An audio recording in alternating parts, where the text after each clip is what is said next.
আপনার বাবা যদি একাধিক বিয়ে করে থাকে, আপনি যদি কোনো একটি পক্ষের সন্তান হয়ে থাকেন এবং অপর কোনো পক্ষের সন্তানেরা যদি আপনি ওই বাবার সন্তান এই বিষয়টা অস্বীকৃতি জানায়, তারা যদি একটা ডিভোর্স লেটার উপস্থাপন করে বলে যে আপনার জন্মের পূর্বেই আপনার বাবা আপনার মাকে ডিভোর্স দিয়ে দিয়েছে, তাহলে আপনি কিন্তু জানেন, আপনার মাও জানে যে না, এই বিষয়টা সত্য না।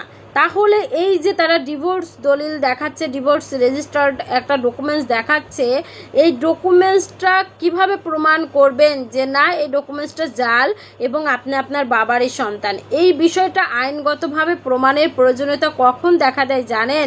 যখন ওই ডিভোর্স পেপারটা দেখানোর মাধ্যমে আপনার ওয়ারিশান সূত্রে যে সম্পত্তি পাবার কথা ছিল, সেই সম্পত্তি থেকে আপনাকে বঞ্চিত করা হচ্ছে, তখন আপনি কিন্তু আদালতে সত্য ঘোষণার মামলা করবেন না। সত্য ঘোষণার মামলা তো জমি জায়গা নিয়ে করে, আদালতে কিন্তু আপনি ঘোষণামূলক মোকদ্দমা করবেন। কি ঘোষণামূলক মোকদ্দমা? আপনি যে আপনার পিতার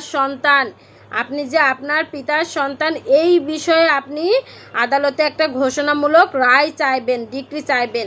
তখন আদালত কিন্তু আপনার মা যে আপনার বাবার সাথে সংসার করেছে, আপনাকে গর্ভে ধারণ করে, এই বিষয়টা যদি সাক্ষ্য প্রমাণের মাধ্যমে প্রমাণ করতে পারেন, তাহলে কিন্তু অবশ্যই দেখা যাবে যে আপনি ওই পিতার সন্তান, এই বিষয়টা আদালত রায় দেবে, ডিক্রি দেবে।